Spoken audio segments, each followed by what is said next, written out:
महाराष्ट्रातल्या 29 महापालिकांची निवडणूक 15 जानेवारीला पार पडणार आहे। या निमित्ताने सर्वच राजकीय पक्षांकडून जोरदार तयारी सुरू आहे।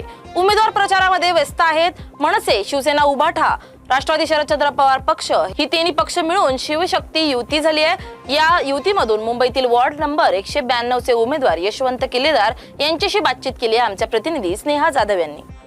तुम्ही दररोज प्रचारासाठी बाहेर पडत असता, लोकांना भेटत असता, लोकांकडून काय सध्या सांगण्यात येते, काय त्यांचे प्रश्न आहेत?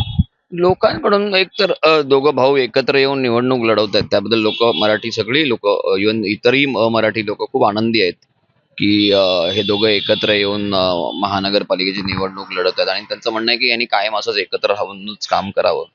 आणि दुसरी गोष्ट असं की स्थानिक प्रश्नांवर लोकांचा भर आहे। अनेक या भागामध्ये बऱ्याचशा जुन्या चाळी आहेत, वाड्या आहेत, पाण्याचं प्रेशर नाही आहे, दुसऱ्या मजल्यावर वगैरे अतिशय थेंब थेंब बारीक पाणी येतं, कचऱ्याची समस्या आहे, पार्किंगची समस्या आहे, ड्रेनेज लाईनच्या समस्या आहेत। म्हणजे दादरसारख्या अशा प्रगत भागामध्ये देखील वर्षानुवर्षे त्याच समस्या भेडसावत आहेत। प्रदूषणाची समस्या आहे, म्हणजे त्यात अजून एक भर पडलेले प्रदूषण।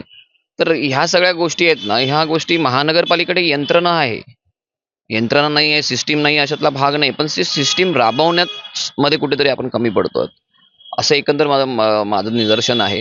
तर निवडून आल्यानंतर ह्या सिस्टीमला कसं राबवायचं आणि राबवून ही लोकांच्या समस्या कशा सोडून घ्यायचं याच्यावर माझा भर असेल। शिवशक्ती म्हणून तुम्ही लढत आहात, तिन्ही पक्ष एकत्र येऊन या निवडणुकीमध्ये लढत आहात। जर जिंकलात तर त्याच्यानंतर महापौर कोणत्या पक्षाचा असेल याबद्दल काही चर्चा झालेली आहे? काय एक लक्षात काय, ह्या सगळ्या निवडणुकीच्या निकालानंतरच्या गोष्टी आहेत। निकालानंतर ज्या काही आकडेवारी, ज्या काही संख्या येतील त्याप्रमाणे आमच्या तिन्ही पक्षाचे जे वरिष्ठ नेते आहेत त्याच्यावर योग्य निर्णय घेतील ना। इतक्यात त्याच्यावर भाष्य करणं किंवा घाई करणं काही गरजेचं नाहीये। दोन्ही ठाकरे बंधूंची संयुक्त सभा पार पडणार आहे शिवाजी पार्क येथे 11 तारखेला। सर्वच लोकांमध्ये उत्साह आणि आतुरता पाहायला मिळत आहे की नेमके ठाकरे बंधू या भाषणादरम्यान काय संबोधित करणार। मला वाटतं ह्यापूर्वी दोघांनी अनेक भाषणं केली आहेत मुंबई महानगरपालिकेच्या निवडणुकीच्या पार्श्वभूमीवर आणि त्याचे ट्रेलर त्यांनी दिलेले आहेत, मुद्देही दिलेले आहेत। तेच मुद्दे पुढे ते घेऊन त्याच्यावर अजून विस्तृतपणे भाष्य करतील आणि मुंबईकरांना आणि मराठी माणसांना जो काही संदेश द्यायचा आहे तो देतील। संतोष धुरी यांच्या पक्षप्रवेशानंतर बऱ्याचदा भाजपकडून देखील सांगण्यात येते अजून बरीचशी मनसेमधली लोक ही आमच्याकडे प्रवेश करणार आहेत असं त्यांच्याकडून सांगण्यात येते। एक लक्षात घ्या, मला कळत नाही या भाजपला काय भस्म्या झालाय काय कळत नाही। सगळ्या पक्षातली लोक ते तोडून नुसते स्वतःकडे घेत आहेत। तुमचे जे ओरिजिनल कार्यकर्ते आहेत त्यांच्यावर किती अन्याय करणार आहात? ते ओरिजिनल कार्यकर्ते पाठवून आम्हाला मदत करतायत।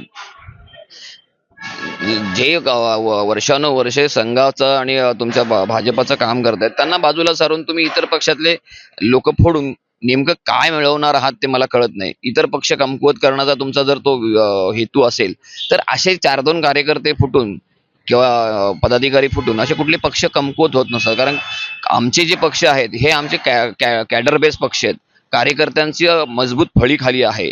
जी बाळासाहेबांनी किंवा राजसाहेबांनी ह्या उद्धव साहेबांनी निर्माण केलेली जी कार्यकर्त्यांची फळी आहे ती कुठे तुटत नाहीये, ती कुठे हलत नाही। जे कोणी जात आहे ते एकटे जात आहे, त्यांच्यासोबत कोण जात आहे? त्यांच्यासोबत कोणी नसतं, एकटेच जातात हात हलत। हा असं पाठीमागे 100-150चा क्राऊड घेऊन गेलेला एकही नाही का दाखवावं। कार्यकर्ता शाखेतून अजिबात हलत नाहीये, शाखेतून पाय रोवून उभा आहे कार्यकर्ता। नेत्यांना हे स्वार्थी आहे, त्यांचा स्वार्थी जो मानसिकता आहे त्या मानसिकतेतून ते जात आहेत।